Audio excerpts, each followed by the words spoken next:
Radio. And Dave, this wasn't even Friday Wrestling Observer Radio. And Dave, this wasn't even in the newsletter, but you had part of it. You didn't have what we learned after the newsletter went to press. And we might as well lead with it. Canelo Alvarez and Jake Paul, at one point yesterday, were almost done for the second Netflix fight. And then it sounds like Jake Paul feels that they were leverage in the negotiation. They were. Yeah. They were. It's pretty clear. It's pretty clear that that they legitimately negotiated. They had a close to a deal, if not a deal. And he went to Turkey, Al Sheikh, and used that as leverage to get a better deal and signed a 4-fight deal with Saudi Arabia. So, and Jake Paul's really upset because he was going to get. You could tell the way you could tell how detailed the negotiations were was, they had a time, they had a place, they had a weight, which was really interesting. To me, when I heard that they'd agreed on 200 pounds, because for Canelo, it's like, I guess that was the way to get Jake to, quote, agree to do the fight, was to stack it in a way where, I don't know that he has a chance at 200 pounds, but he's a lot better chance at 200 pounds than he does at 180 pounds, right? Canelo fought the highest at right under 175. That's right. With the light heavyweight title. But he has not been anywhere close to 200 pounds. Right, exactly. So, it was like basically doing something to give Jake Paul enough of an edge that maybe, Jake Paul was willing to go for it, because his whole game has been to fight washed up guys, MMA fighters, and guys much smaller than he is. That's why Conor McGregor would fit perfectly, because he's a much smaller guy. And Canelo's a much smaller guy, but the difference in boxing skill is light years. So it's like in that one, I don't know that any weight advantage that he was going to win that fight, but it doesn't matter. It was really a weird day yesterday. It was like everybody was proclaiming that thing. I wrote the article about it, and then by the end of the day, I had to kind of write the article all over again last night, because you could see that things were changing rapidly. It was an interesting story. It's the thing that I thought, which I haven't written about this one yet, was today when Ari Emanuel said that they're trying to get the Ali Act overturned. I thought that was interesting. Yeah, they're trying to get into boxing and leave no leverage with the boxers, and turn it into UFC, where the promotions make tons and tons of money and the boxers make a lot smaller percentage. One of the every time Dana talks about how messed up boxing is, the key is what he says is that the boxers make too much money, as compared to the fighter, the UFC fighters, which the top boxers clearly do. And it's going to be very interesting as they try to get into boxing, and they are trying to get into boxing. And so this Canelo thing has nothing to do with the TKO thing.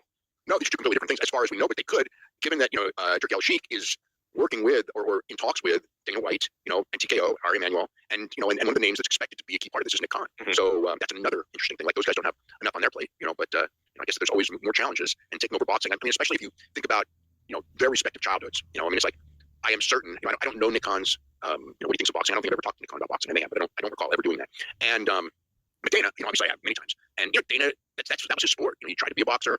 He grew up. He wanted. Him and Lorenzo wanted to be boxing promoters. That was like the thing. But they ended up.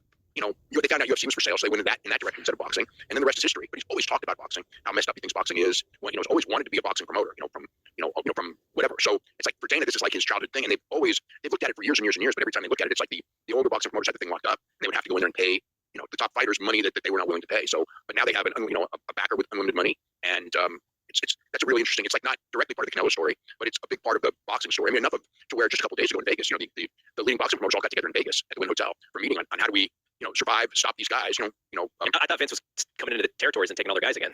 Well, it hasn't even happened yet, but they're ahead of the game. By the time so you remind me of the meeting that like Watts and Jarrett and Crockett and Byrne and the promoters had in Chicago, recognized in '84, I believe it was '84 for sure. Put together by Eddie Einhorn, where they would all get together and pool resources and stop Vince running New York and everything like that. But they were so disorganized, that they didn't put up a great fight against him. The big joke was that they couldn't even agree where to go to lunch or what to go to lunch. So how are they going to agree on how to pool their talent? Where was that meeting at? Chicago. Okay. Yeah, Eddie Einhorn. That's why Chicago. It seems like if it was in Chicago, there's like maybe one or two places that they should have gone to eat. They shouldn't have had to dispute. They shouldn't have had that issue. Yeah. That was the one where Jim Ross claimed that he was in a bathroom and he heard promoters talking about putting a contract out on Vince. Wow. Back in '84. Yeah. So as you know, I'm getting through those issues. Yeah. I just finished recording, talking about it, and I was going to throw this at you later, but it kind of fits now. So you wrote in the Observer Yearbook in '83. This is your direct quote. Hogan hadn't won the title yet, but you had assumed that it was going to happen sometime in the spring, summer, and that Sheik would probably go through Slaughter first, and then they'd set up Hogan at Shea Stadium. Right. And then you wrote, and this is in for the '83 yearbook, with Hogan as champ, turn Andre villain, and voila, Shea Stadium won't be big enough to hold this promotion. Yeah, well, there you go. That was about 3 years and some change before they did WrestleMania 3. Oh, no, 3.5, a little 3.5, yeah. So I guess the funny thing to me is, Dana White is talking about the way that boxing is unorganized, and it is, but at the same time, I think boxing fans are happier than they've ever been, because Saudi Arabia has enabled these fighters to throw risk out the window and take these fights that everyone wants to see. They would not have been able to put together years ago. Yeah. So you pull that element out of it, and then we're back to fighters wanting to pad their records because the reward is not there for the risk. And so it seems like a backwards mentality to me. Yeah, when you're a drawing card, the thing was just to they had so much of a mentality in boxing for so many years that when you lose, like, you're done, right? And now, people, for a lot of reasons, they understand that you can lose and maintain your drawing power. But everybody was, all the top guys were afraid to lose, and the way their handlers and the promoters that backed them put them together, it was always about putting them in the ring with opponents who were stylistically made to lose to them. Every now and then there was an upset, but that's what it was always about. You get a Mike Tyson and you keep him away from people who could beat him. And that was what boxing was. And yet now, they don't. The top guys are not protected, but they're making so much money that they're it's like it's worth the risk. The big loser of this thing is Jake Paul. I'm sure. Yes, I'm sure he's feeling the sting bad. The thing is, I mean, it's like I was interesting, because I always get all the the Jake Paul people, MVP promotions are really, really good at getting the word out. It's like, I mean, like, I don't cover boxing, and I get more press material from MVP promotions, but far more than UFC, far more than WWE, far more than AEW, which is the one I get the least from. It's just the nature, I mean, they really work on this thing. But Jake coming out this morning and doing, he's ducking me. It's kind of like, there's things you can say, and then other things which like, well, you got. They used you, yeah, they used you, but nobody's ducking you. You know what I mean? If anything, Jake has spent a career ducking real fighters. To fight guys that, again, stylistically, I mean, it was great. For the build-up when he was starting. First against was it like Ben Askren, right? Mm-hmm. Not even a boxer, right, at all. And then going up to Tyron Woodley, washed up smaller guy. Nate Diaz, washed up smaller guy. Anderson Silva, late 40s, not necessarily smaller guy, a little smaller guy, but weight-wise, but they lost to the Fury brother. Well, that was the one that he thought he could win, which was again, not really. I mean, he sort of he lost to the only real boxer he's ever boxed, and that's not, and he's not really considered a high-level boxer. And then we got the great payday with Tyson, obviously, and of course, Netflix is trying to figure out a way to get something. You can't do that fight again. So I mean, Canelo. The Canelo thing was basically that's a one-time thing. He was going to lose, but I guess in his mind it was kind of like maybe if I'm so much bigger than he is, maybe whatever. He was willing to do it, which clearly he was willing to do it, which I guess says something for him. The willingness to fight somebody. I mean, who's a real top-level boxer, something he's never faced before. Yeah, if that fight's on the level, he's probably knocked out within 2 or 3 rounds. If they don't have an agreement to carry him. You had mentioned some time ago that Turkey's idea was to sell the boxing pay-per-views for a low price, right? To get as many viewers as possible watching this stuff. Yeah. Why wouldn't he just move in on Netflix? Like, it's the lowest price possible for a subscription. Yeah, well, they might. I mean, Netflix has never really been interested in boxing, but they had that one fight that did so well. So clearly they are. By the way, you see Netflix is interested in, I believe it's Formula 1, right? Yeah, I saw that. Yeah. And everybody thinks that Netflix is going to make a play for UFC in 2026 as well, which is a really interesting one because then does Netflix start a pay-per-view arm?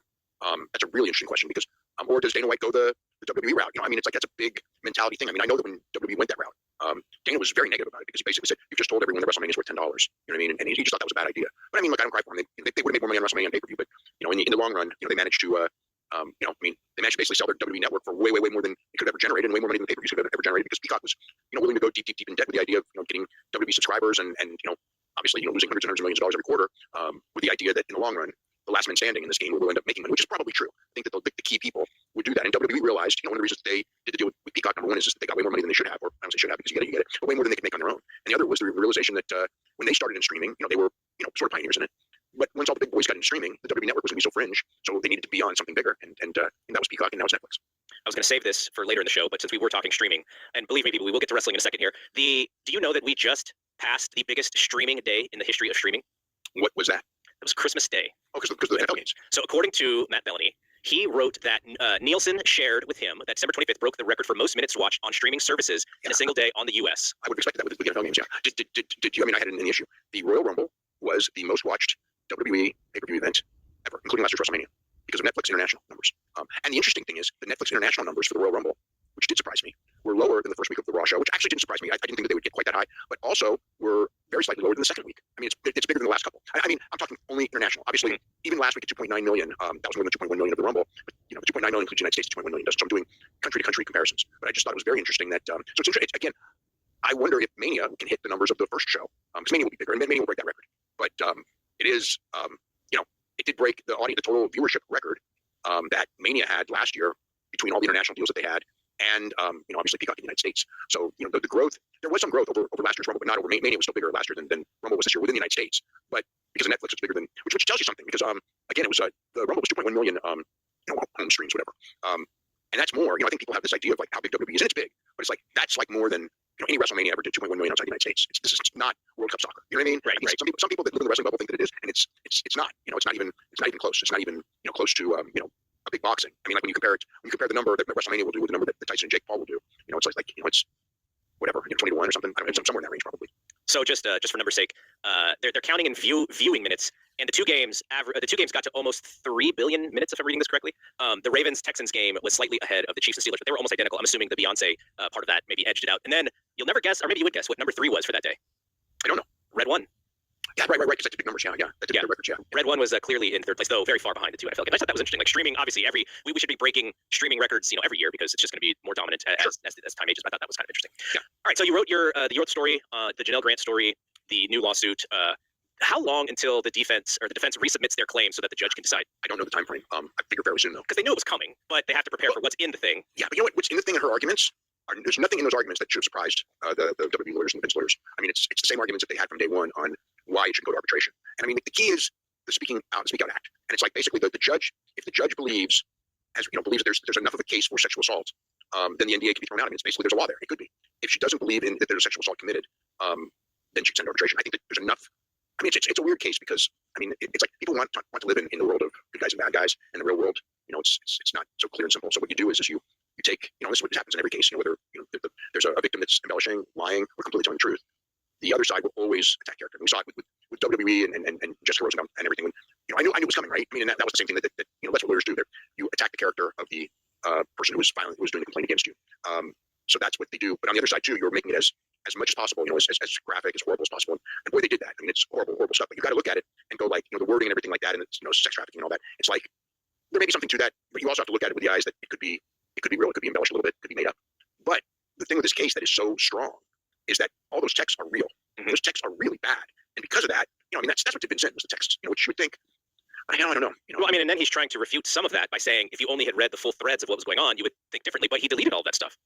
Yeah, was that? And I'm sure he deleted it not out of convenience, but out of trying to destroy evidence. One would think, right, or else he would save it. I mean, because he's throwing this NDA thing out. I mean, I don't know. It's like it's interesting because it's like, yeah, that's what Vince's side was, is that if you actually saw the context. But it's like I don't know how I can see the context, and it's like I don't think that saves Vince the context. It might make her look worse. I mean, but the thing is that no matter, I think that's the whole thing you're trying to make. The idea of the thing is to make her look worse. But no matter how bad you make her look, I still got to read those texts, and it's still somebody where I would go like, there's no fucking way that this guy should be running a wrestling company. I mean, there's no way. There's no way Laurinaitis should be in any position of power. There's no way, just from the stuff there. I mean, even if everything she did was willing and she had no trouble doing it, they still went so far over bounds that it's not even funny. Because it's still a boss and employee, an employee who is being given a job, essentially to be sex toy, and that's whatever. So it's I think that one of the things is that some people will try to use that as a defense of Vince, that it was willing, and that's no defense of Vince. Now, as far as is it a defense of sexual assault? Yeah, then it is, of course. But we don't know. I mean, and that's going to be. I mean, it's going to be a he said she said thing. But the negative is that there are no other people corroborating her story, and Vince will have all those people for whether it's Dr. Coker, Laurinaitis, everyone's going to be defending his side because he's their friend, truth or not. So it's a tough mountain to win. But if she's really credible, I mean, it's not like there have been cases where in the same situation, when you think about the Tyson case, right? I mean, it's like everybody was out. I mean, Tyson was as bigger than Vince, had more allies than Vince, far more, and still lost the case because the woman was very credible, and he was caught left and right with stuff that didn't make any sense, and he lost that case. Even with everybody, everybody in I mean, there's so many people who were doing everything they could to twist Tyson into being the victim in that case, and he still lost. And people who watched the trial, and I did not watch it. I mean, I followed it obviously every day, but people who watched the trial were very strong. I mean, I just remember there were people in sports media who were 100% pro Tyson, okay, and they did go there and they did watch the case. And they did come out of it like, she's going to win, but blah, blah, blah, blah. You know what I mean? It's like, they were still trying to defend him, but they watched the case and knew he was going to lose because I think the case was that one-sided. Yeah. Because of the credibility issue. Yeah, so I guess we just have to wait and see. And I was wondering if they were going to drop any information on us today, but I haven't heard anything at all. No, I don't know. Yeah, I don't know. I mean, I guess it's up to the next argument, the judge's ruling, and then, where it goes. And then, once it goes to discovery, I mean, I've been told for years, once it goes to discovery, she's done. It's like waiting here for this one. And somebody certainly is not acting like they really went to discovery, but, you have to wait and see. The other thing I do want to say, because I know, and it's going to, a lot of people get mad at this, because a lot of people, for whatever reason, want, Nikon and Levesque to have full knowledge and look the other way and all that. And again, what they do and do not know, I don't know. I mean, it's possible either way, right? But because the reality is, if they knew everything, all the way down, the bottom line is they're still going to defend Vince. No one's going to confront Vince. We've already seen that. Okay? Mm-hmm. I mean, that's just the nature of that company and any other company when there's such a powerful force like Vince. You know what I mean? It's like, I mean, did the people who work for Weinstein, Weinstein, did they, I'm sure many of them had pretty good ideas of what was going on and nobody went against him either. But in the lawsuit, it was, one of the things, because WWE are defendants in this, that if she had any evidence that they knew anything more than they knew her name, they passed by her in the hall, they said hi, I don't doubt they knew Vince was dating her. I mean, but did they know about all the abuse? I mean, that would make like there's essentially like what I'm saying is like there's no way of knowing one way or the other, but she who is in her benefit to implicate more people in the company than just Vince, to get the company involved, and more than Vince and John Laurinaitis. She did have no evidence of anything more than Nikon to recognize her and know her name is. That's all they had. So the one that they did, but I think got pulled out of the original lawsuit, was Stephanie McMahon pulling her side. Yes, and that's not in the rewrite. Right. And they took Stephanie out, which is very interesting, and no one has explained why. They did put Nikon's name in. They did put Brad Blum's name in.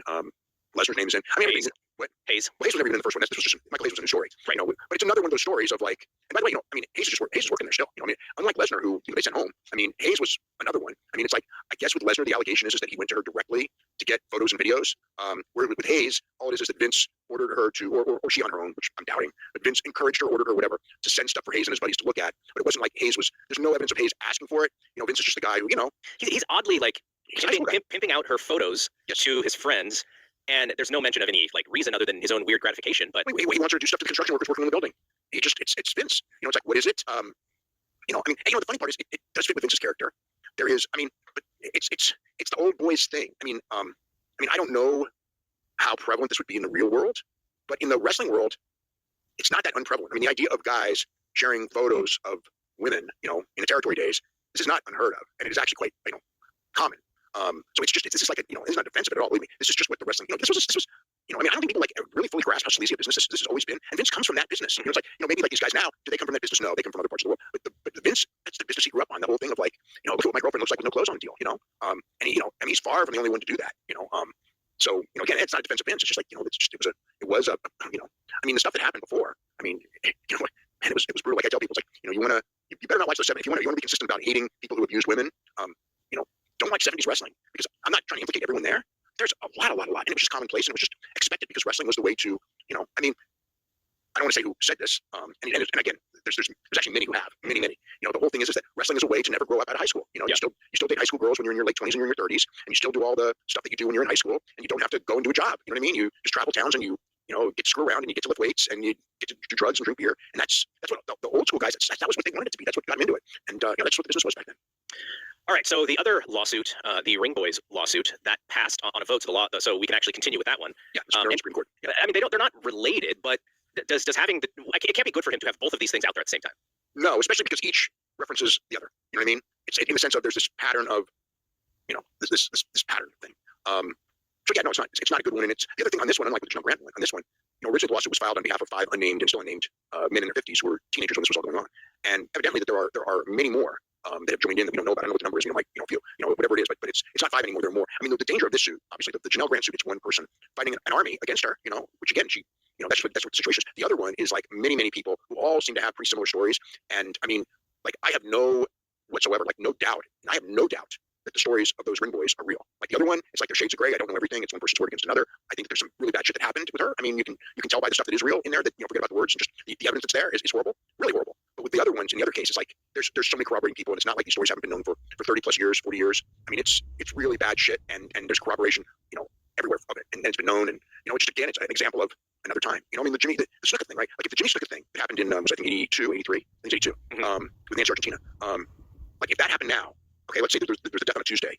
Jimmy Snuka's probably never wrestling again, let alone main eventing a show on Friday night and not missing any time whatsoever. Like didn't miss a date, you know what I mean? And stayed on top. It may have cost him the WWF title, because that may have been the step that they didn't want to take, but probably didn't there because the reality is they would keep it on back because Vince Senior didn't want, the thing with Bob, even though he was losing popularity, Vince Senior was a backer of him because Bob was not a drug guy, and he didn't really want, like, if you look at the people he chose, Morales wasn't a drug guy, Bruno, obviously no drug guy, Backlund wasn't a drug guy at all, he drank, but he was very negative on drugs. So those guys, he wanted those kind of guys as a standard bearer, and then when Vince the Son took over, it was right to Hogan, and it was going to be right to Hogan whether Jimmy Snuka was there or not, because Hogan was younger, and Hogan was as much charisma as Snuka had, and he had a lot. He didn't have what Hogan had. So again, like I don't know that Snuka ever would have got that championship anyway, but I do think it did probably kill it. But if something like that happened, like it's just amazing, And again, like if this same thing that happened with the Ring Crew or something like that in today's TKO, man, I don't even know what happened in the organization if something like this happened now with where the executives looked the other way, what's happening in the buildings and things like that. That's mind-boggling. They got Paterno, right, who was the equivalent of Vince, and ended him. And Paterno is in mainstream world is 20 times Vince. In our little bubble, maybe no, but in the real world, Joe Paterno was the legendary, college football coach, and college football is a hell of a lot bigger than pro wrestling. It was 83, and the reason why I know it was 83 because I just read the 83 yearbook. You have 2 scenarios happening within the first 5 months of the year, which is them being in an argument and Jimmy fighting police officers. Right, the thing in I think Syracuse maybe. And then she died in May. Right, she died, and that was also when he got in the car wreck. It was I think the same week maybe. I'm trying to remember where he almost died in a car wreck and got a broken neck, which ended up probably playing a part in his early death because Eddie started taking a lot of pain pills because he was trying to wrestle hard on the broken neck. And, oh gosh. Yeah. What's the Kevin Owens contract story? I don't know the story there. It's like he made a tweet. Kevin and WWE agreed on a new deal. At the time the first stories broke of him being a free agent and maybe going to AEW, he had already agreed to this deal that he tweeted about. It's months and months old. I remember when I reported it was probably 2 months. He probably agreed to the deal, the 5-year extension. I'm going to say at least a month before I even reported it, because it was one of those things where I knew about it, but You know, it was one of those, because of the angle that they were running, everybody was quiet because nobody wanted to, you know, that was part of the angle, was like he may leave, but he was never going to leave. You know, when they started the angle, he'd already agreed. So this is like a very, very old, you know, it's not a new story at all, you know, like or anything like that. And he agreed to this months and months ago. All right, so I had a question for you. Now that we've had almost a full week with the Rumble behind us, what are your thoughts on Jey Uso winning the Royal Rumble? I think it's great. You know, it doesn't matter because they're in a position where, you know, I can look at it business wise. Business wise, it's fine. It's you know, he's hot. Would Punk against Roman for the title be bigger than Gunther and Jay for the title? Yeah, it would be. But you know, it gives you a very easy way to get everyone happy. Everybody likes Jay. He did his promo on Monday. He came off so real. You know, and you know what I mean. And unlike some people who I say, man, what a great job of acting. You know, because it's total phony. I watched and I believed it. You know, it's like I had a friend who said, you know, he worked in the movie business when he was younger, so he can kind of tell when the real and the fake tears happen. And he thinks that the reason why that intro was so long is because Jay was trying to get emotional and he couldn't quite get there. So that's one. I mean, I watched it and I felt for the guy. So I guess if you have a keen eye on something like that, maybe you saw something great. I mean, I just thought that he was doing that because they were just trying to milk the crowd. Because the most impressive thing about Jey Uso was the crowd reaction to his ring entrance. Yep. And so you milk that as much as you can. And it's like it's a hot thing. Everybody likes him. It's something new. You always want to do something new. You know, you don't want to. And it's good. You get another guy in a position to where they can become a big superstar legend. You know, if they let him be. I mean, it's like there's two different. You know, obviously when it comes to these things, we had it with Danielson, we had it with Kofi Kingston, and we had it with Rey Mysterio. You know, decades ago as well. We had it with Dolph Ziggler too. But which wasn't WrestleMania, but it was like the day after.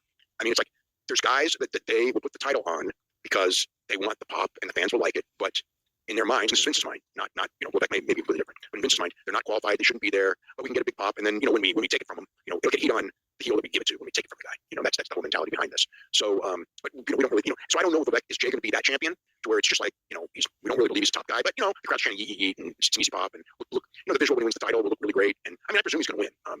I mean, you know, he could lose too. It doesn't matter. You know, the way their businesses, it doesn't matter. But I think he should win. I mean, he could lose in today's WWE, and then it's just a vehicle for winning down the line because they're doing that with Sami Zayn right now. They did it with Cody for a full year where he didn't win, and then the whole year was about getting there. I think someday they'll put it on Sami Zayn just to say that they did it. You know, and Sami will be the exact same thing as the guys I mentioned. I mean, he will never be. And it's funny because he even said that years ago when he was at his peak of being hot. I remember he did an interview where he said, like, you know, I mean, as far as being the guy, because he was the hottest guy in the company at the time. He goes, as far as being the guy, I'm not what they're looking for. I can be world champion. You know, because being, you know, Gunther's not the guy either, but he is world champion. You know, Cody is the guy. You know, I mean, you know, there's plenty of guys they put the belt on that are not the guy. So, you know, whatever. So it'll be interesting to see if Jay is elevated into being that tier of, you know, CM Punk and Roman and Cody, or, you know, he's kind of in that Rollins thing, or he turns into the Sami Zayn thing, or he ends up where Kofi is, where they just don't do nothing with him. He has run, and now we're going to put him right back into the mid-card tag team. I don't know. We're with Danielson, where we're going to give the people it. They're loud enough about it, but he's not, you know, big enough. He's not good looking enough. He's not blah, blah, blah. He's not, you know, he'll never draw the masses. You know, that mentality that they had for him. And, but you know, we're going to Lesnar destroy him, and it'll get Lesnar hot, because Lesnar is the guy, type of thing. Okay, now the flip side, Charlotte Flair. It's an interesting one. I mean, look, you know, I don't know if it's going to happen, but I mean, the goal has always been for Charlotte Flair to break Ric Flair's record, which may end up being John Cena's record by the time they get there, and you know, be this all-time women's legend. And to do that, she's got to win the title 3 or 4 more times. And so this is a step. It is interesting. I mean, it's like when she came up, you know, she was unique because she was a pretty good athlete. I mean, you know, I mean, by the standards of women wrestlers that have done professional wrestling in the United States, she was a real good, you know, real good athlete. No, she was a D1 volleyball player. She was a gymnast who was good until she, you know, transferred into volleyball. You know, I mean, everything she did in sports, she did well. But now, I mean, you know, she's not the athlete that a lot of the women coming up are. They're younger than her and everything like that. So her uniqueness doesn't stand out. And the thing that she has is that, well, she was that first batch of stars. So she's got that name from that. But it's tough. Plus, it's like, you know, the audience is weird in the sense that I don't, you know, it's funny. I think that they moved on without her, and her coming back is almost like, you know, I almost see some of these women when they come back, and it's kind of like, you know, it's like there's a whole new group of women now, and it's just, you know, and sometimes with guys that are gone too, but it's just like the women that they're training now are so superior athletes, like, you know, between the wrestling and the gymnasts and track and field athletes and everything like that, and you know, once they teach them, and they're you know, they're picked not just for that, but they're picked right out there because of their looks. I mean, it's like that's the key, you know. And they want you know, someone who was a D1 athlete that was also really good looking. That's what they're looking for. So it's like the Charlotte Flair thing, which was very unique and unusual because she was such a good athlete. It's like there's so many like that, but she's still there because she's got that history of being there. And sometimes that history is great. You know, it's like you know, Bill Goldberg was, you know, actually playing in the NFL and everything like that, so he was really, like a really good athlete. But if he came along now in you know what I mean? If he came along now in their developmental program, he probably wouldn't make it because they would just go, you know, you're just not good enough at this because it's like there's all these guys are D1 athletes, and some of them had NFL things, and some of them were competitive bodybuilders, and they didn't even make it, like EJ Naduka, you know what I mean? Who had, you know, if that guy would come along 20 years ago, 6'5.5" guy, bodybuilder, competition bodybuilder, who was like a good college football player, all in the same, you know, all in the same thing. Forget about ability; they push him no matter what, you know. I mean, so it's just like the standards are so much higher when it comes to athletes now than it was before, because they're actively recruiting top athletes as opposed to, you know, oh, this guy's dad, you know, this guy's dad wrestled and he was at a pretty decent college football career, you know, like Roman, you know what I mean? I mean, now they're like recruiting guys left and right, you know, so it's so you don't stand out. But sorry, Charlotte. I guess it's something new, Charlotte and Rhea. You know, I mean, nothing else. We know Charlotte and Rhea can have a fantastic match. Yeah, and you know, the other thing is, I'm not sure who else should have won if Becky's not in it. I guess I would say Bianca should have, but it's very clear that she's not in the program. She's not even in that mix right now. Yeah, you know, they kind of moved her into that tag team thing, and I think it's cooled her off a lot. But they can always reheat her because she is she is a great she's a great athlete and she's very charismatic and the people accept her and she's very good at this. And that segment of the audience really wants to see Rhea versus Bianca. Well, it'll happen. Yeah, I was hoping it was going to be this year. It's not going to be this year. Maybe it'll be next year. Yeah. But yeah, I guess maybe Nia could have won, but I think that would have.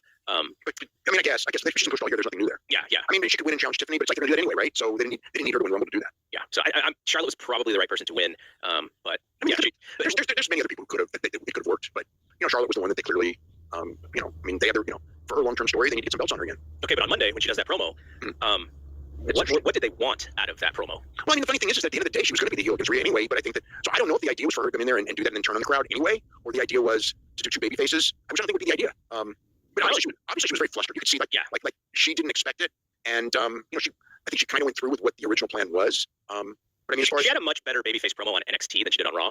Yeah, because they weren't booing her as much. Well, and that's why there were people booing her on Tuesday too. When she came out, I thought, okay, if you want to be cheered, this is an interesting way for them to cheer you. And then it looked like she had some stuff ready in case they did turn on her. But she had mentioned, hardest year of my life. And last year, I was flustered. It was definitely there just to get sympathy at first. Yeah. But I wonder what the verbiage was supposed to be when she was out there with Rhea. I mean, as far as like stuff that they said, like I beat you and I was just a kid and all that was obviously already like rehearsed ahead of time. I mean, none of that was changed. But there was that in between thing where she got a reaction she didn't expect, and that didn't shock me at all. Because she is one of there's a lot of such things with her where I think that there's the feeling of she's had easier time because of who her father is, and the other thing too is when she first came up and everything, the Flair name was thought of very differently than it is now. You know what I mean? Like Ric Flair was a god to these people, and he's not now. And now, before he was like the legend of all legendary wrestlers, and now he's this they're from this weird family that gets divorced every week. You know what I mean? Or divorced very often. Yeah. So it's just a different. And people know it's just a different thing. But I mean, the key is we haven't seen her wrestle, and we have to see. That in the long run, I think that and like she can be a heel, no problem. If that's what people want, that's what she'll end up being. It seems like it's much easier for her to be a heel. I think it is for her anyway. Yeah. I think she's better made for being a heel. And the thing is, I mean, it's like if she can wrestle at the level that she did before, she was hit and miss. I mean, she's very good. I mean, she had matches that are great, and her matches aren't necessarily so great. But I guess we'll see. I mean, she'll be, her and Rhea, like I said, like that first time that they were, both times they were wrestling, but the second time especially, like they really put on a hell of a match. So if she goes out and does that, people still may boo her and everything, but she'll be a success. So let's talk about some AEW stuff here. So Dynamite is taped on Tuesday this week, but it's still airing on Wednesday. Right. Yeah. Because was it Dustin who said that I'll see you or I'll be ready on Tuesday or something, and then people got confused what he was talking about? Yeah, I got confused. I asked because I knew that the taping was on Tuesday, and I just thought that there was like some sports event. And then I actually looked up the grid, and I saw it's on Wednesday. And then I was like, oh, I get it. They got to fly to Australia. That's not an easy trip. So that's exactly what it was. They had to get people out for Australia, and so they had to tape that ahead of time. So that's all it is. It's going to be the Australia thing is interesting. I mean, Australia's like a pretty good card, and probably be a hell of a television show if you think about it. But there is, and from a PR standpoint, they made mistakes that like it's very frustrating watching them because it's just like they're from a PR standpoint, like they're just so I don't know how to explain it. I mean, it's like of all the companies I deal with when it comes to a PR standpoint, it's like it's tough because they don't do nothing to help themselves. You know what I mean? It's like they don't put their spin out or nothing. They just don't do anything to help themselves. And this Australia thing, it's like that's something that from day one they should have explained this and they should have told those people. And it's like here we are, we're a week away. And it's like I think it's elementary to me that first time in Australia, you put your best foot forward, everyone's gonna watch and everything like that. And watch how you're doing there. And you go out there and it's like I know it wasn't gonna be a pay-per-view. It kind of bothers me that people are going to promise a pay-per-view when it never ever was said to be a pay-per-view. And in November, which is months ago, I reported it's not a pay-per-view. Okay, I get that part, but you're telling me if they had sold 40,000 tickets in a stadium, they were just going to run a collision taping. That's the thing. They should run a 4-hour max special. I'm just saying if they were in the stadium, they were not going to run a bigger show than they're running now. I believe that they were going to run the show either way. This is what it was going to be. There's no reason to change this because you moved indoors. To me, they should run.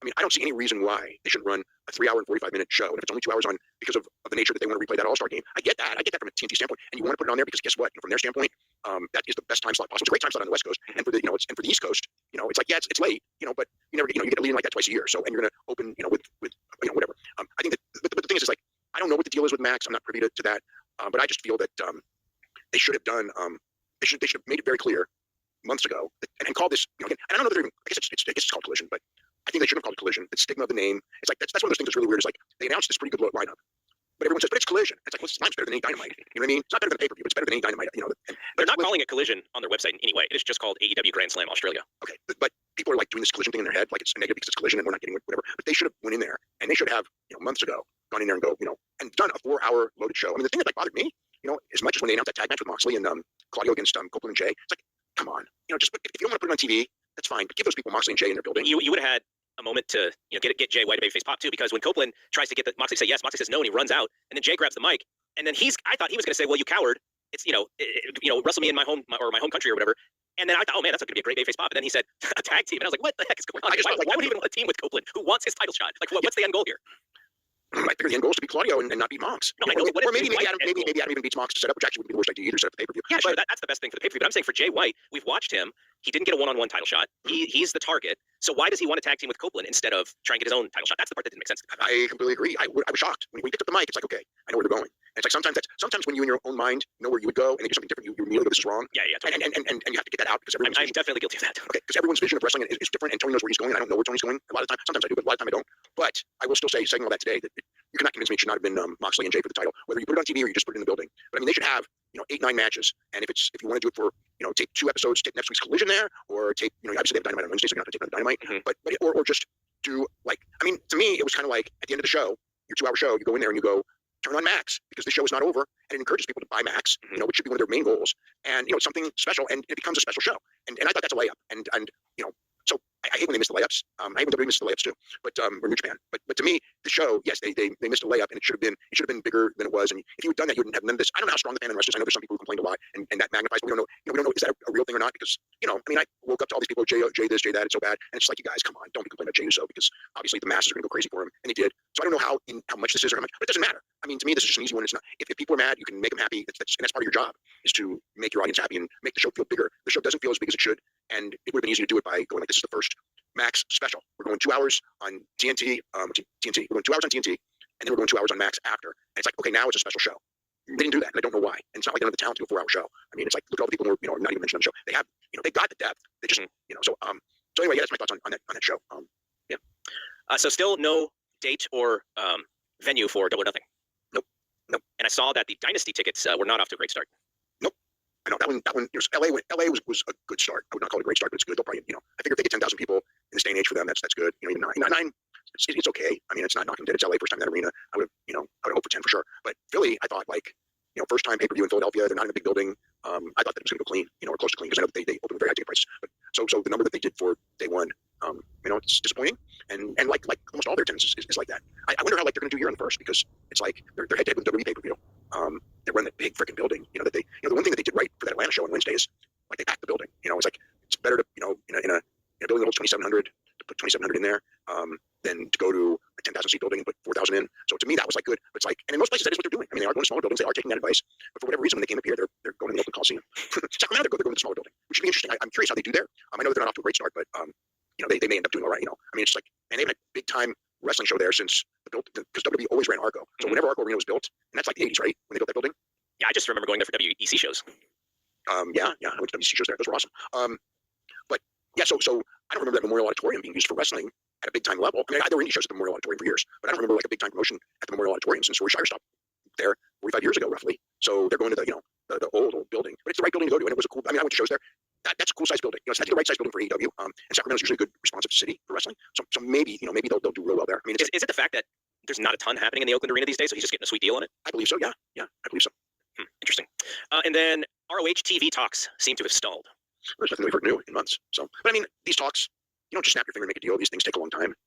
There seemed to be some momentum, at least, though. Yeah. I mean, I heard a lot more. I was hearing stuff, and you don't really hear much. I mean, Jericho's even said it in public. That he's he was talking streaming rather than TV. Yeah. I mean, why would they put it on a different streaming platform, though? Yeah, the one that they have. Yeah, good question. Yeah, but if somebody's offering money, I mean, the only way this ROH thing works and makes sense is if they get some sort of media rights deal. And it's like the AEW brand is big enough, obviously, to get a good media rights deal because they got one. But the ROH brand, like just the fact that you have something doesn't necessarily mean you're going to get a, I mean, if not, like every sport in the world would be rushing out. You know what I mean? Every pro volleyball and lacrosse and everything, you just snap your fingers and you get a deal. But it's like the top guys, like the NBA's, they're going to get all their money, and the WWE and NASCAR are going to get all their money. And I remember Nick Khan going against the middle guys, they're going to be hurting because it's not going to be better for them because the big guys are getting their money, and that leaves less money for the small guys. And so that's how we kind of figured this whole thing was going to play out. And I think that was what they expected for AEW, but they ended up being wrong on that account because they did not expect it. Believe me, they did not expect AEW to get this deal. They thought they were too small guys. You know what I mean? Small guys don't get the big money deal. You know what is interesting about the WBD deal is that they really must, unless the way that Tony was trying to sell the ROH product was always separate. Like you would just assume, we'll give you an extra $1 million or $2 million or whatever, and we'll put these ROH pay-per-views up on Max as well. But like that seemed like it would be kind of like an easy thing. It's not like they don't have all of these extra channels like True TV that they're looking to put sports kind of product on. So there's got to be something either in what Tony wants for it or in just their idea of what ROH is compared to AEW and how they don't want to have the secondary brand to their main brand. Well, here's the thing: if you look at it from their standpoint, they're very successful on Wednesday. It's a successful franchise. They do well. Their pay-per-views do well, and we're going to get kind of the pay-per-views with the next once we get their pay-per-view thing, the pay-per-view back down. So it's good. It's a good franchise to have.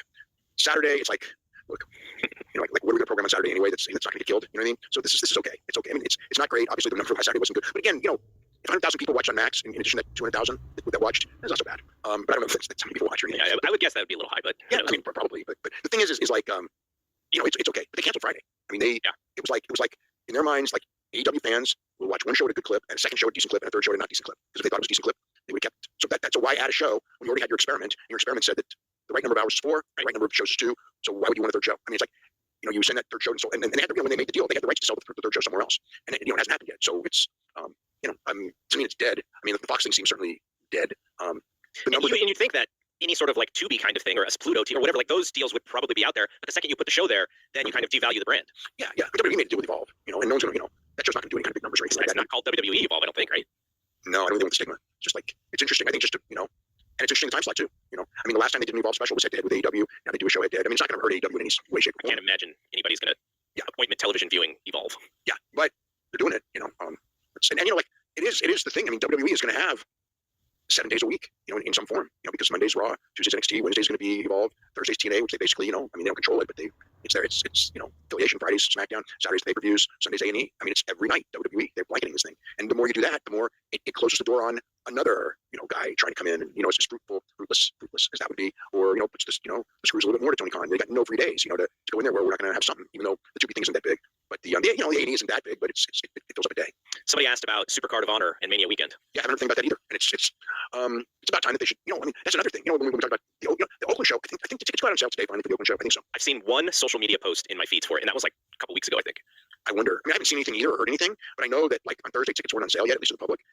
Just yesterday, and the show's only a couple weeks away. It's like, man, like announcing a show and putting tickets on sale a few weeks before the show in a a building that would hold 11,000 people or more, 12,000 people, if they could fill it, which they won't. Which is like 3 weeks before. I mean, it's one thing if you book the Manhattan Center, 3 weeks before, which they actually didn't do, but it's what they did. You know what I mean? That's believable, because it's easy to fill. But a big building like that, I mean, it's like that's another thing. Like that, they're announcing dates late. They're I think whatever. It's like we talk about AEW's issues every week. It's like what can you say? But they did have a really good show Wednesday night. It was actually a really pretty good show.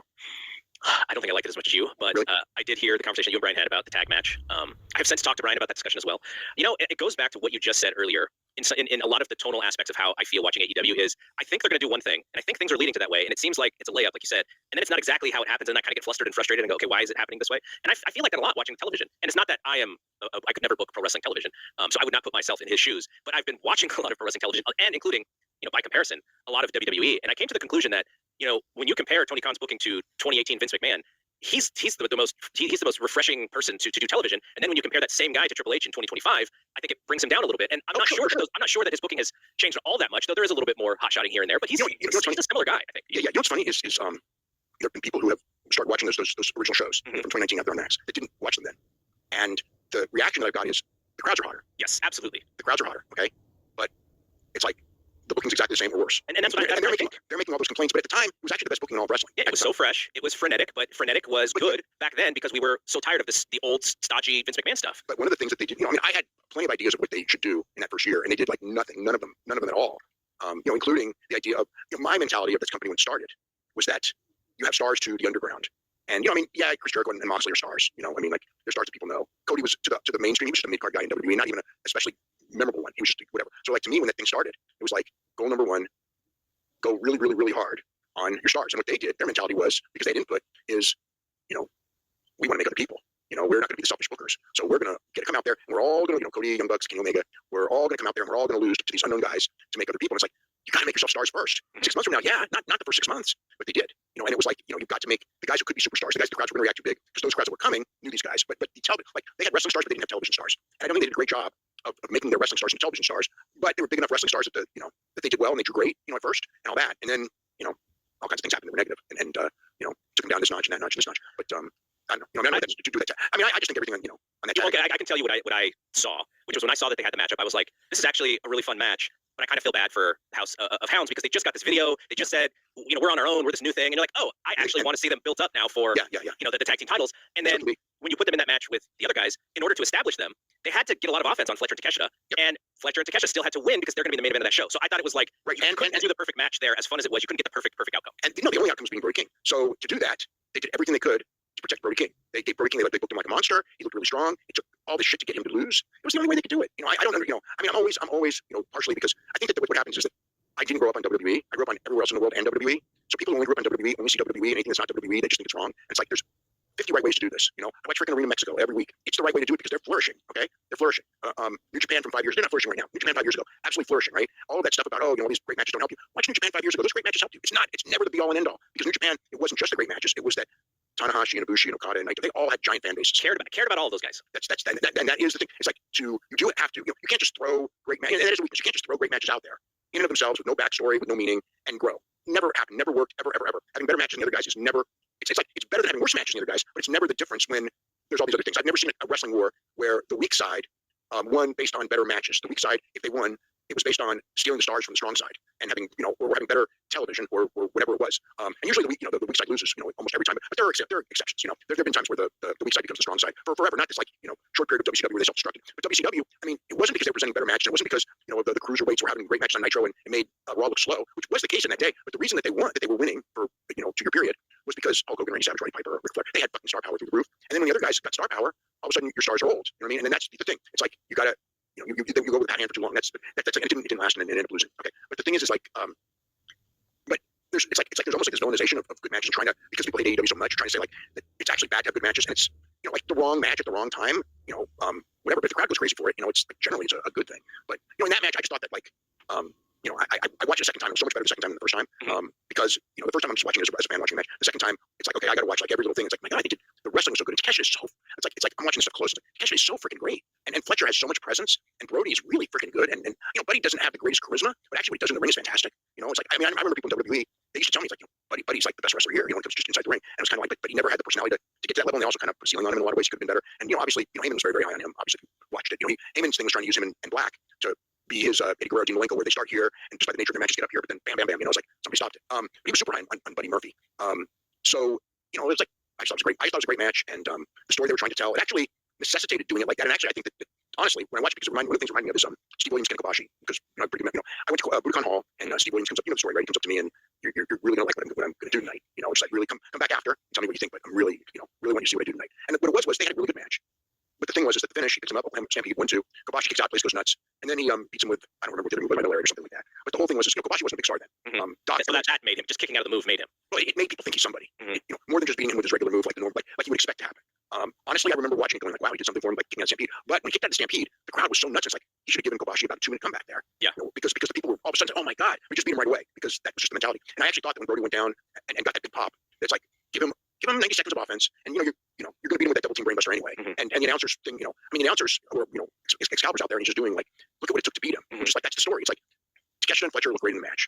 Look what it took to beat Brody, and you protected Buddy. He didn't get the pin, and he looked great in the match. So it's like that's all you could do with that match. I mean, could you have given Buddy, after the big kick out, it was 36 seconds. It wasn't like they were doing 14 more near falls. They didn't get a reaction. I mean, it was like they traded, they hammered Buddy with strikes. Every strike got a pop, and then they beat him, and that's what happened. And I think that Buddy could have gotten a big comeback and then been put down, and it would have helped Buddy. Brody would help him a little bit more. In the long run, all of this is so ridiculously nitpicking. Something that's like, I'm looking at this way deeper than any fan's going to look at it. I'm looking at it way deeper than the people in the match even should have looked at it. They just had a hell of a match, and that's that. So do you think, you talked about, just kicking out of Dr. Death's move is a big deal, but don't you think that a lot of the matches they kind of all flow very similar? So we see a lot of kickouts after finishers all the time. So it kind of numbs you to the idea that really meant something. Well, yeah, but so here's the thing. If it doesn't work and there's no reaction, then it's bad.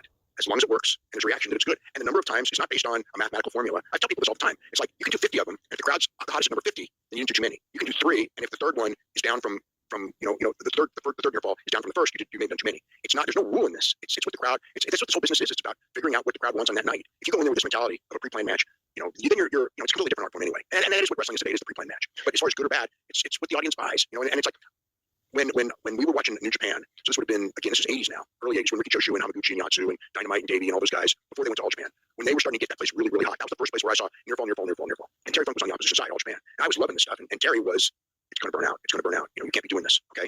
3 years later, he's doing it himself. And he told me, it's like, I was wrong. It's just like, and 40 years later, you still have people arguing it, but it's just like, it's like, to me, it's like, when it stops working and this stuff doesn't get a reaction, and sometimes it doesn't, you know what I mean? Like, if you're planning 15 near falls, and at near fall number 3, it's like, this isn't working, it's like, time to go home, right? I mean, but on TV, you really don't have that option. Unfortunately, it's TV business, it's not a house show business, so it's kind of screwed. You got to hit your time cues and everything. But I mean, so like the first Omega Okada match in the Tokyo Dome, not the one that is our favorite, but the first one, which was a pretty freaking great match. You know that they went probably 7 to 10 minutes long. They went way long because they knew when they were out there that they needed to go long, and they also could have gotten in trouble because it was like a TV show that night. You know what I mean? And they had a time thing to fill and all that. It's a network show. Yeah. You know know what I mean? So there was a lot of controversy about going long, but they did because it was the right thing to do. And that's like the example of, but that's a different art form of wrestling than this art form. This art form is planned out, and it's TV. You got to hit your move at the right time for the commercial break and everything like that. And it's like, is the other way better? Yeah, to me it is, but guess what? It doesn't matter because this is what it is. Sure. Yeah. Did you in the early '80s was Dr. Death Steve Williams bad at wrestling? Oh yeah, the first couple of years. I mean, like he's like everyone else. You got to remember, this guy was he started with Bill Watts before his senior year of football. Okay, so junior year to senior year during the offseason, Bill brought him in. So he's this wrestling champion, collegiate champion. Took second in the NCAAs, I believe. And he was a very famous football player. I mean, he wasn't an NFL player, but he was a lineman who was very colorful. Everyone knew his name. I mean, he was a famous football player as far as college football in Oklahoma. Like that level, very famous. So he brought him in as attraction, and yeah, he knew what he was doing. And Bill main evented him, and he wouldn't beat him. He's that big traction. But no, he wasn't good. And then for a while he wasn't good. And then Bill paired him with Ted DiBiase and put him in there with enough good guys like the Freebirds, and being good. At first. But it's not a surprise. He was pushed way before. He was pushed way before he was ready. But he had the fire. I remember watching him early on. It's like he wasn't that good, but when he fired up. And the other thing with him was that because of the credibility of the football and all that, and the wrestling, the people all thought he was a badass, even though his wrestling didn't look good. So like parts of his match might not have gotten over, but the idea of badass Dr. Death was there from day one. And it got better once he learned, trying to copy Duggan, who kind of knew what he was doing more, and working with DiBiase, who was one of the great workers of that era. He got pretty good. Then when he went to Japan, obviously, he's working with the best guys in the world there, and had to pick up his game to just hang with him, which he did. The reason why I brought it up is because a very young version of you made a joke about him going to the XFL. And you were like, I'm not actually making fun of the XFL, but any organization which can keep Steve Williams out of wrestling is fine with me. You were obviously making a joke. It was there's lots more jokes in the Observers of yesteryear. So that '84 book, though, I'm digging it. It's mind blowing to me. Like I know the main stories of what's going on, but so much detail about what's going on behind the scenes. So I love it. Well, that was the most pivotal year, I think, in wrestling history. I think '84 more than yeah, I think so. Because you could say like '96, '97, but the reality was that long term, it didn't really mean anything. But '84 changed everything. Everything changed in '84 and '85. In ways we didn't know. I mean, I never would have thought like I knew the smaller territories were going to go down. I think I knew that. I think I knew that in '79, and I know I talked with Terry Funk about it, years before it happened. Yeah, Funk said something about how when he realized it when he would talk to people about wrestling and they would mention wrestlers outside of Amarillo. Well, the first time that they got it, this is not what put them down. But I remember the first story was, when Terry went to wrestle Chavo Guerrero in Los Angeles. I remember this promo. It was the most racist promo. I mean, it was fantastic, and I hated it. It was like, this is just such poor taste. But that's what they did then, right? I mean, I just thought, God, I can't believe you're doing this. I mean, it was the most anti-Hispanic promo that you've ever heard. He went so far, and the problem was that he didn't even realize that in some of the cities in his territory, because of Spanish International Network, which is now Univision, his fans watched that, and they were just like, they couldn't believe it because Terry was friends with all the Mexicans. He was Ricky Romero's partner, and he would team, with the Mexican stars, and how he's out there being racist against Chavo Guerrero. And the Guerreros were part of that territory, because El Paso was part of the territory. So those people knew Chavo when he first started. He was not a star there, but they knew who he was. And by then Chavo was a star. But it's like he went back and he was getting booed in his home territory, and he realized, oh my God, it's like that was too far. But not for Los Angeles, but you know what I mean? Like he could have done the same thing, and people would have accepted, well, it's Terry Funk going against Chavo in sport.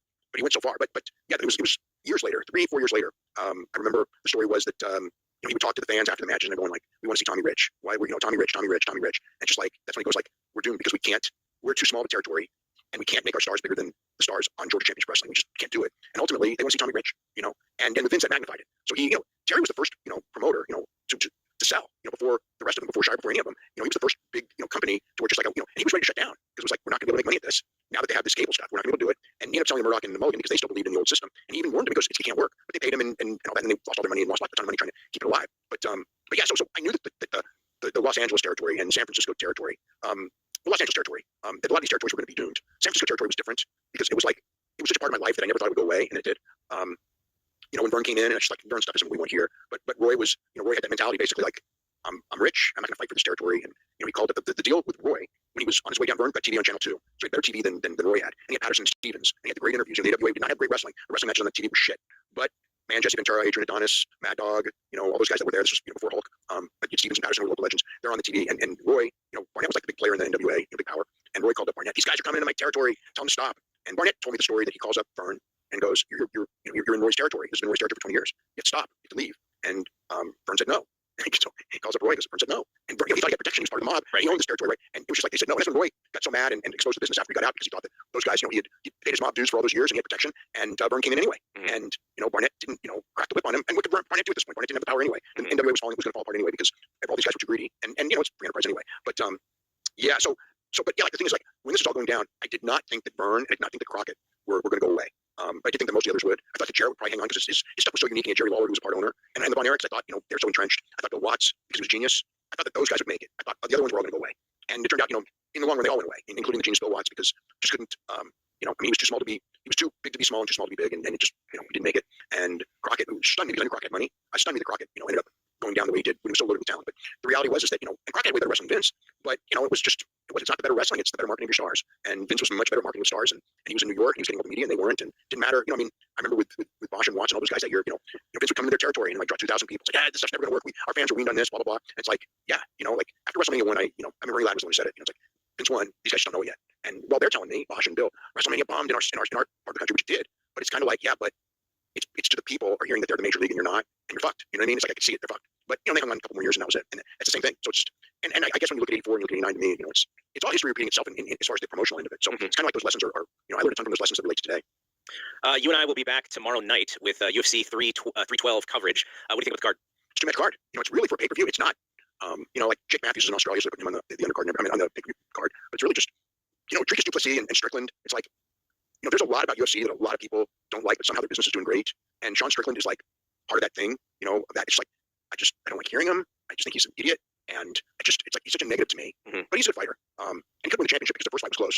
And I think the UFC probably wants him to win the title because he's colorful, but I'm just so over some of these guys. You know what I mean? You know what I mean? It's like, it's boring. And it's just, I saw like, he called the name that he called Li Jingliang and, yesterday, and just kind of like, do we really need this? Somebody needs to tell these guys, and they don't. Well, I mean, Dana's comment about the thing that you have to protect the most is hate speech.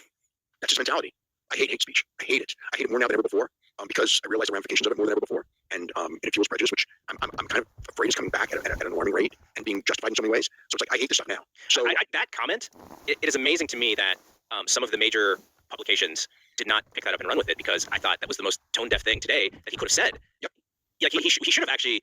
I guess there's a way to talk about the Bryce Mitchell thing in his eyes, and to me that was not the way to do it. Like, you can call the guy an idiot for all you want. He did call him an idiot. No, yeah. I mean, that's fine. Like, he was trying to take the meaning out of Bryce Mitchell's words, because Bryce Mitchell is not smart. So this is a dumb person trying to explain things to you. So yeah, okay. But hate speech is a very generic term for a lot of things. And I don't know if you saw this, but like Kanye West just went on an insane Twitter rant that should have the guy like literally canceled if he's not already canceled. But like just stuff like that, where what the hate speech does is it enables others to say, oh, like I can actually say these things and there's no repercussions if people get mad because this person and this person and this person say them. And that's basically what Dana's saying is, I don't like what these guys are saying, but I protect their right to say it, which gives them the power to do it more. Well, that's my problem with it. But here's the other thing is that the day and age that we live in, who is going to get more attention and more social media followers, Bryce Mitchell or some other guy, a similar level fighter who doesn't do this? It's like he becomes a name. It's like the people. It is. It's like Colby, who wasn't even good at this, became a name. Because Trump gravitated towards him. And he gravitated towards Trump was part of it. But it's just like, it's one thing for like Chael, who's like totally, Chael's totally full of shit, but he's charming as hell, and great delivery. And, as long as you, like Chael, sometimes I'll because I can't avoid Chael, you know what I mean? Sometimes I'll see Chael make these comments on different shows, and I'll go, he's so full of it, but it's Chael. I can't get mad at him because it's like, that's the thing. But you don't take him seriously. I don't take him serious at all. Anything that he says serious. But these other guys, it's like they're trying to be Chael, but they're lousy at it. He's great at being Chael. So I guess there's a difference there. But even the guys who are lousy at it get over more or get talked about more, and it's all about your profile. And it's like being bad is being gloriously bad is still effective. And we see it in everywhere. Just not just fighting and not it's in wrestling, it's in politics, it's everywhere. The people who are like to say the dumbest things get a ton of attention because they say the dumbest things. So anyway, we're on that strong. So whatever. I mean, it's the main event. It's fine. But Zhang Weili and Tatiana Suarez is a fight that I've been wanting to see for years. It's a very interesting fight. For whatever reason, I have a great deal of following Tatiana Suarez from before she was a fighter. And then when she won Ultimate Fighter, and then I was at a promo. One of her first big wins. I was at a UFC show, and they brought her to the platform, and I just thought that she was this charming, marketable woman with a great story. And it's like one of those people who I wanted to see do good. And she always kept getting hurt. Always. And it's kind of like one of those things of, and now she's finally getting her title match. And like the odds, I think when I looked at the odds, she was a slight favorite. So I mean, in theory, she could win. I mean, she is undefeated. She is a great wrestler. I'm kind of favoring Weili, Zhang Weili. I just find her, I think 5 rounds helps her. I think that she's more battle tested against tougher competition than Suarez. But I think Suarez is probably the better athlete of the two. So she has a chance. But that's really the only fight that I have a lot of interest in. And also because it can go either way. I mean, but both of them could. Du Plessis and Strickland. I mean, that one can go either way. I don't know who's winning. I don't know who's going to win either of those fights. So in that sense, they're two interesting championship fights. And the other one with the Du Plessis and Strickland fight is that the winner's going to face Chimaev, and that's a big fight because Chimaev's was another idiot, but he's he's a superstar. If he can win the championship, whatever it is, he's got people just gravitate towards him too. And then so I just saw also that UFC 315 is going to be in Montreal, so they're going to Montreal first time in 10 years. Wow, I love going to UFC in Montreal. I'm not kidding you; those are some of my favorite trips. I love those trips to Montreal. But yeah. So Monday night is the I watch. We can talk about this, but you talking about Zack Sabre and Goto? Actually, let's save it for tomorrow because we are running short here, and I know that is an important match, and I don't want to short shrift. And then plus, if we have Paul, I know he's been watching a lot of New Japan. We can ask him too. But I'm really enjoying New Japan right now. I don't get to watch as much as I would like. I'm really enjoying a lot of wrestling now. I got to find a way how to watch that show in a timely fashion, which is hard during the week for me. Really? I mean, because it starts like 9:45, 9:30 our time. So I'm just like I don't watch Raw until Okay, so late, yeah. so it's just adding an extra, couple of hours onto my schedule. Yeah. I'm going to watch. So I think that I haven't talked to Brian yet on how we're going to do it, but I'm going to try to. My idea is to watch till about 12:15 and then record the show, and then we'll just whatever, and then I'll watch the rest of the thing when I wake up Tuesday morning. But to me, like this is a good card. It's a really good card when you look at it. We'll talk about that tomorrow. Yeah, we'll talk about it tomorrow. Okay, just if you can answer this in 30 to 60 seconds, I wanted to get this from Jake. 20 years since first season of Ultimate Fighter. What are your memories, and where were you during Bonner Griffin? I was in this house watching that fight. I was watching too. It was very early in my UFC fandom. I was only watching as a bit of a hardcore for like a very short time by then, and so I was just going crazy for that show. So I thought that season was incredible. From week one, I thought Chris Lieben, put the thing on the map, and then Chris Lieben Josh Koscheck feud, made the sport in many ways. Doesn't get the credit. Everyone credits Griffin and Bonner, but that Josh Koscheck and Bobby Southworth and Lieben was really the lightning rod. Yeah. He was such an asshole, but so Koscheck was too. And then, I knew Mike Swick a little bit, because he was from San Jose, so I kind of had that emotional thing there, and I knew who Forrest Griffin and Stephen Bonner were beforehand a little, because they were rising stars. But that whole first season was magical. As far as like just the everybody was talking about that season. And then when Josh and Lieben had that terrible fight, everybody thought that's it, they're done. It's like they built up this great feud and the payoff sucked and they're done, and then the ratings went down and all that. And it's like, no, they've established something, and the ratings still were okay. And then as far as the fight itself on that night, the Griffin Bonner fight, perfect fight on the perfect night. It's like I watched that fight again, and it's like when I watch it now, you really see how they weren't that great, but still was a great fight. But back then, when people just really didn't know the technique, it was all about the brawl, and these guys were so evenly matched, and you didn't know who was going to win. And then they went in there, and then the thing, it's just like they have this incredible fight. It just, for the time, everyone's giving them a standing ovation, and then Dana goes in there, and it's so funny because it's just like, absolutely, in my mind, it's like Dana. It's just, I'm so stupid saying this, but in my mind, it was like, Dana, you got to give them both contracts. You just got to. And he goes in there, and it's like he does it, and it's just like, you figured it out on the spur of the moment. You know what I mean? You thought on your feet, and you had to do it, and you did it, and they took off. But that fight was like it was the most perfect fight, because it was the very first time UFC was ever on live on national television. And, it was a full card. And the other fights weren't even really all that great. And People don't even remember what the main event was. Rich Franklin and Ken Shamrock, which went like a minute, where Franklin just dusted him. Yep. And the funny part was, everybody thought, oh, Ken took a dive. You know what I mean? I had to deal with that. Ken took a dive. It's like, he didn't take a dive. No, this is, because people thought Ken was like this unbeatable monster, but he was old. And then he was beat up by this point. That was why he was in that match, to get Rich Franklin over. He was there to get everyone in UFC knew it was to make Rich Franklin a superstar. But the people, I remember Sports Illustrated did this snide remark, and it's just like, Ken Shamrock, the world's most dangerous man, fighting a math teacher. Like the idea of like, it's like, I'm reading this going like, God, you don't realize the math teacher's gonna kick his ass. The math teacher's young and he's in shape and everything, and Ken's old. But yeah, the first that fight was like, it was so perfect, and it really kicked them off. And they, like Dana will say that like that fight saved the company, and it's like the ratings were good enough for season one. They were going to get a contract, they were going to stay on, and they were going to make it either way. But I will say that I think that fight probably sped them up by maybe a year or so. As far as like really hitting on, just like the first UFC pay-per-view that they did in 2001. I think really when they got back on pay-per-view, it was a disaster. It was a horrible show. I think that like really hurt them for a couple of years. But this one, when God wasn't kind to them on the first Tito and I think it was Vladimir Yashchenko show, God wasn't kind to him on that at all. But God just decided on that day that he's going to give him the greatest gift of all, because he made that fight made that. Got them that TV deal, and everybody. I remember like people the next day that weren't even fans. Just think it was the greatest thing they ever saw. It was like, it was like the reaction after Hagler Hearns. You know what I mean? Like this unbelievable fight. You got to watch this fight. It's unbelievable. And they replayed it over and over and over again that week, and it got big ratings for all the replays too. And so and so that's my memories of it. But yeah, that was So are we watching the show at your house tomorrow? Yeah. Okay, so I'll see you, and then we'll come back and record, and I'll double check with Paul to make sure he's available, and we'll talk about that, and then we'll cover Smack.